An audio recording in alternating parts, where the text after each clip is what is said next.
Ya, Assalamualaikum warahmatullahi wabarakatuh. Today I want to start giving the feedback, yeah, for some student. From I start with Olivia Polia Hartati. Okay, the title. I start from the title. Yeah, the effectiveness of Speech's website increase student pronunciation accuracy at junior high school. Oke, dari judulnya sudah bagus ya dan cukup menarik. Cuman challenge-nya itu adalah eh, bagaimana menggunakan website ini, gitu. Speech Ace, terhadap peningkatan pronunciation accuracy.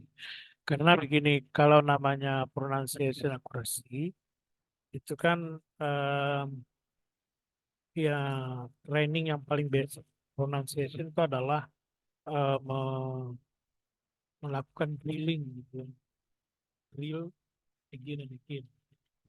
Nah, nanti itu mungkin challenge-nya bagaimana kamu bisa menjelaskan itu semuanya. Baiklah, kita mulai dari introduction. Seperti yang sering saya sampaikan, tapi sekarang saya ulangi lagi ya, bahwa kalau kita membuat atau menulis introduction untuk penelitian seperti ini apa nih judulnya? Penelitiannya uh, research apa? Coba saya lihat dulu di metodologinya ini apa nih? Pre-eksperimental ya. Nah, kalau pre-eksperimental maka di introduction itu kita harus berbicara dulu tentang pengembangan. Maksud perkembangan teknologi mungkin karena bicara tentang website ya, atau aplikasi web sebuah aplikasi maka kita mungkin bisa bicara dari tren teknologi hari ini. Jadi teknologi semakin canggih dan semakin banyak aplikasi-aplikasi yang bisa digunakan untuk belajar secara mandiri maupun yang aplikasi bisa digunakan oleh guru untuk pengajaran di kelas. Harusnya itu yang harus disampaikan. Nah, salah satu mungkin perkembangan itu adalah dengan media website, eh, sebuah aplikasi bisa digunakan untuk eh, melatih ataupun memperbaiki pronunciation. Oleh karena itu, misalkan ditunjukkanlah, maksud disebutlah sebuah aplikasi ya yang nantinya akan diuji cobakan, yaitu Speeches website. Nah, ini saya lihat introduction-nya ini kayaknya I don't know nih, ini tidak bisa seperti inilah intinya. Ini seperti copy paste aja ini kan. Nah, ini tidak boleh seperti ini. Eh, Tulisannya amburadul gitu. Dia harus diperbaiki ini ya. Kamu perbaiki lagi. Kemudian jangan terlalu banyak referensi di sini karena kita sebenarnya pada pada um, introduction itu kita berargumen ya. Berargumen alur cerita kita, konteks kita, kemudian kenapa kita ingin melakukan penelitian ini menjadi sebuah keharusan untuk kita jelaskan. Gitu. Uh, Kemudian ini pun referensinya tuh tua-tua, gitu kan. 2000, 2005, 2018 saja masih termasuk. Ya. Nggak tua tapi masih bisa ya. Apalagi yang ini kebanyakan seperti itu. Jadi ini sekali lagi tolong diperbaiki introduction-nya. Yang perlu referensi itu sedikit sebenarnya ketika kamu misalkan menjelaskan tentang bahwa um, proses pengajaran pronunciation itu harus seperti apa menurut teori. Tapi itu pun hanya satu atau dua referensi saja. kemudian perkembangan teknologi hari ini sudah mencapai ini itu mungkin hanya satu referensi saja. Kemudian uh, kamu mungkin akan bicara sedikit gap itu antara apa kenyataan apa yang ada terjadi di lingkungan sekolah kita dengan apa yang harusnya terjadi. Adanya beberapa penelitian yang sudah melakukan penelitian tentang pronunciation, misalkan seperti itu, mungkin ya 2 atau maksimal 3 referensi gitu. Nah itu saja yang diperlukan dalam introduction. Ya. Sisanya itu nanti kita bicarakan ketika di literature review atau chapter 2 untuk melengkapi teori-teori yang memang perlu dibahas untuk mensupport yang penelitian kita. Jadi itu kira-kira ya, ini sekali lagi tolong ini diperbaiki introduction-nya. Tidak seperti ini. Kemudian research question ya oke. Sementara ini sudah oke, 2 cukup. Kemudian purpose tinggal mengulang saja. Signifikannya skip, scope, and limitation. Ini karena kita belum juga meneliti sebenarnya ini hampir susah untuk dijelaskan tentang limitation. Lebih baik kamu nggak usah membahas tentang limitation. Yang perlu dibahas ketika kamu penelitiannya adalah pre-eksperimental adalah variabel. Ya, variabelnya apa, kemudian hipotesisnya apa. Kemudian terminologi, itu baru dijelaskan. Pronunciation accuracy, betul nih. Tetapi penjelasannya nih yang bermasalah. Precision with which student articulate and produce sound is in spoken language. Pronunciation accuracy refer to how correctly and clearly person pronounce the words phrase in a particular language. Nggak usah particular language, langsung in English gitu. Karena ini kan penelitiannya tentang bahasa Inggris. Ini nggak usah dibikin umum lagi. Kalau umum lagi itu berarti bukan terminologi, itu definisi kamus. Kemudian speech says website harusnya ada lamannya di sini. Kalau kamu sedang menjelaskannya adalah misalkan interaktif learning module atau interaktif adalah misalkan ya bukan definition ya speech karena definition itu nanti di chapter 2. Speeches website is interactive learning module atau interactive pronunciation module gitu aja selesai kasih website jangan panjang-panjang nih.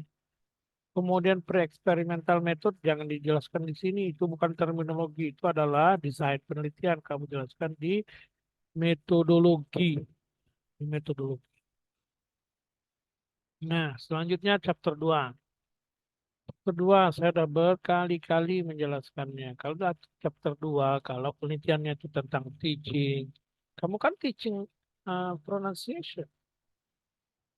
Jadi harus mulai dari teaching English as foreign language atau langsung teaching pronunciation in EFL context, misalkan seperti itu.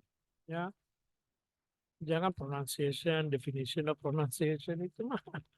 It's very broad topic. Kalau judulnya pronunciation, berarti kan kamu bicara tentang fonologi, the science of phone or the science of sound. Jadi di antara bagian daripada fonologi itu adalah pronunciation. Jadi how to produce sound ya, nanti ada articulationnya. Mungkin ini kepada arahnya ke morfologi, ke banyaklah pokoknya arah linguistik lah menjadinya kan. Jadi karena eh, apa judulnya seperti itu. Harusnya kamu berbicara tentang teaching English.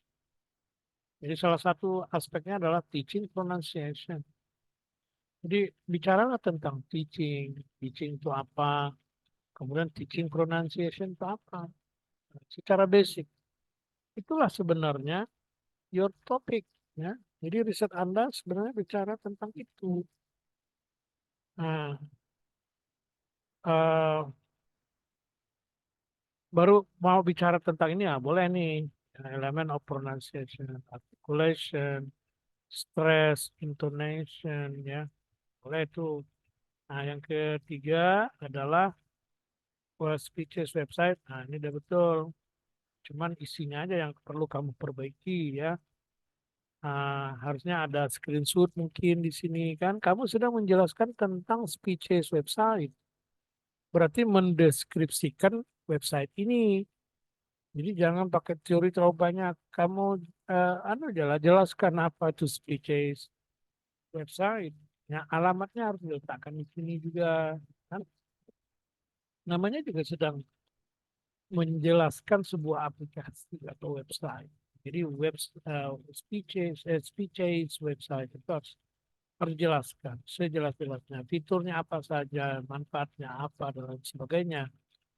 Nah, baru boleh misalkan eh, ada teorinya itu ketika kamu menjelaskan ada beberapa penelitian yang sudah dilakukan dengan menggunakan speeches website. Boleh dan harus itu ya. Nah, itu. Jadi ini perlu agak panjang ya.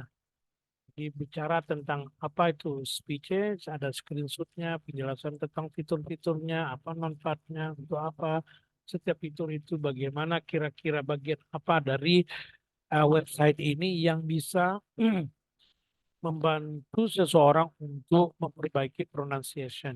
Nah, intinya itu harus dijelaskan di sini. Kemudian jika perlu dan sangat penting menurut saya adalah bagaimana penggunaan speech-based website di dalam proses pembelajaran. Nah, itu bagaimana caranya? Itu bagian dari teori sebenarnya yang harus Anda sampaikan. Di penjelasan deskripsi tentang speeches, kemudian penelitian yang telah dilakukan tentang speeches jika ada. Kalaupun tidak ada, berarti aplikasi apa yang pernah dilakukan oleh para peneliti dan para dosen eh, penggunaan aplikasi untuk pembelajaran pronunciation. Nah, yang terakhir baru proses penggunaannya di kelas itu seperti apa gitu lah kira-kira. Kemudian selanjutnya conceptual framework. Oke. Kalau sudah bisa membuat begini bagus. Kalau berarti sebenarnya conceptual framework itu adalah sebuah infografik untuk menyederhanakan atau mensummarize teori yang telah Anda ceritakan. Jadi pronunciation accuracy itu terdiri dari apa saja. Kan tidak ada kamu harusnya di sini pronunciation accuracy ini aspeknya apa saja, bla bla bla bla. Kemudian speeches website fiturnya apa saja, bla bla bla bla. Disambungkan antara aspek pronunciation accuracy dengan fiturnya. Jadi fitur mana saja kira-kira yang memperbaiki atau bisa digunakan untuk membantu pronunciation. Nah, gitu harusnya. Barulah di sini student pronunciation improvement. Nah, ini sebenarnya udah betul dah sebenarnya. Cuman ininya yang belum lengkap. Sekali lagi pronunciation, akurasi, aspeknya apa saja di bawah sini. Speeches, website, fiturnya apa saja di sini kan yang membantu. Jadi sebenarnya ini membantu ke sini. Jadi linknya ke arah sini. Jadi membantu. Nah, dengan sudah dibantu, ini bisa langsung masuk ke sini. Jadi student pronunciation improvement. Berarti ini bisa begini dan ini tambah ke sini. Nah, itu namanya infografiknya itu conceptual framework. Bisa seperti itu. Selanjutnya metodologi. Itu riset design. Anda mengatakan pre-eksperimental, oke, bisa saja, tapi dijelaskan pre-eksperimental itu apa. Ini masa kan cuma satu paragraf, paragraf kecil gitu. Kalau kita menjelaskan tentang riset desain, kita wajib punya referensi. Nah, itu dia perlu ada referensi. Karena eh, riset desain itu sudah ada ilmunya, bukan kita ngarang-ngarang. Apa disebut pre-eksperimental, bagaimana cara melakukan pre-eksperimental, tahapan-tahapan eksperimental seperti apa. Itu ada bukunya, ada teorinya. Itu yang harus kita kita ikuti. Nah, kamu sebut di situ Sugiono. Nah, bisa, tapi kalau saran saya ya cari penelitian yang mungkin tentang kebahasaan, nah, seperti David Newman kan, atau yang biasa dibawa disebut mahasiswa itu adalah apa, Cohen, Manion, and Marison atau Creswell. Karena buku-buku itu adalah buku yang sebenarnya research education ya secara umum, tapi banyak juga digunakan untuk penelitian kebahasaan. Nah, itu wajib sekali lagi di riset desain ini ada referensinya yang mengacu kepada model siapa pre-eksperimentalnya itu. Kemudian dijelaskanlah dengan infografik juga rumusannya seperti apa, tahapannya seperti apa. Nah, kalau yang namanya pre-eksperimental berarti kan ada eksperimennya. Eksperimennya harus dijelaskan. Eksperimen kamu adalah penggunaan speeches website. Itu tadi yang saya minta di atas tadi itu di literature review. Di metodologi lebih diperjelas lagi, yaitu penggunaan atau prosedur prosedur eksperimentasi yaitu uji coba. Jadi kan yang namanya eksperimen pre-eksperimental itu kan ada pre-test, kemudian eksperimen, ada post-test. Jadi pre-testnya seperti apa, eksperimennya itu prosesnya apa, post-testnya seperti apa. Itu, penjelasan itu jangan sampai tidak ada di sini. Di bagian riset desain. Setelah itu baru partisipan. Nah, saya sudah berkali-kali juga menyampaikan partisipan di sini harusnya karena kamu adalah eksperimental, itu kuantitatif, maka judulnya bukan partisipan, tetapi population and sample. Nah, ini ada lagi ini kan, yang Pak benar kamu tak paham ya. Jadi yang ada tuh population and sample. Population itu siapa? Kalau di sini apa nih, SMP Negeri 4, Teluk Keramat,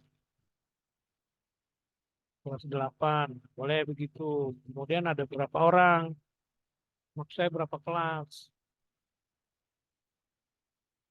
Yang di satu kelas sebagai sampelnya, bolehlah. Cara oke begitu. Teknik of data collection, tekniknya itu bukan pretest.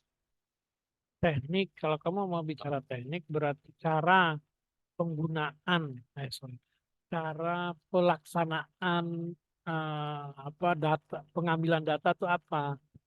Yaitu dengan cara pengukuran. Karena kamu pakai tes. Nah, tes itu kan mengukur kemampuan seseorang. Jadi measurement. Nah, eh, bukan intervention. Nah, ini selalu begini nih. Di sini penjelasan adalah tentang bagaimana Anda ngambil data. Kalau ini pretest, intervention, post, ini ada harusnya di sini, di riset design.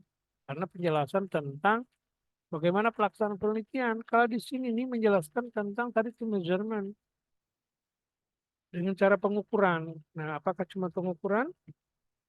Apakah ada lain? Itu saya tidak tahu bagaimana apa rencana kamu. Apakah ada misalkan pakai interview, observasi dan sebagainya? Jelaskan di sini. Barulah tools. tools itu barulah bicara pre-test and post-test. Karena tool itu sebenarnya bukan pre-test post-test, maksudnya tesnya itu. Tes untuk pre-test, tesnya apa? Jelaskan. Tes untuk post-test, tesnya apa? Jelaskan. Atau paling tidak ini ada satu tes pronunciation yang kamu jelaskan di bagian ini. Ini tool of data collection. Jadi kamu menggunakan alat apa untuk mengambil data. Itulah kira-kira. Nah, setelah itu baru data analisis. Data analisis ini kamu harus mencari rumus-rumus statistik tentang t-test untuk mengukur effectiveness ya, yang menjadi salah satu pertanyaan tersebut. Nah, seperti itu. Oke, selanjutnya referensi. Ini harus diperbanyak. Tadi di atas tuh banyak sekali referensi. Begitu di referensi di sini referensinya sedikit. Berarti banyak sekali yang tidak kamu masukkan. Nah, ininya tidak konsisten. Salah ini. Harus harus konsisten itu. Kalau ini diperbaiki, ditambah semua yang muncul di teks harus ada referensinya. Kemudian di sini di bawah ini appendix. Di appendix karena kamu adalah experimental study, jadi appendixnya minimal ada dua. Satu adalah tesnya itu sendiri, dua adalah lesson plan atau RPP. Karena lesson plan merupakan desain ataupun bentuk treatment yang akan dilakukan. Jadi kita ingin melihat seperti apa saja, bagaimana kronologinya, tahapan-tahapannya, mengajar dengan menggunakan Speeches website. Nah, itu menjadi eksperimennya tadi yang sudah saya sampaikan di bagian deskripsi.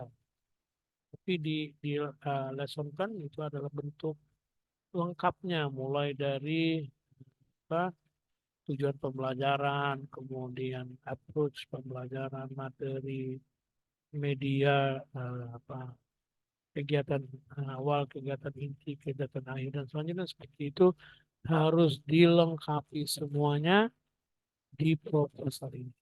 Nah, saya kira itu yang dapat saya sampaikan. Nanti kalau kamu punya pertanyaan, bisa chat saya, bisa juga lewat YouTube ya di bawah atau di komen, bagian komen di video kamu.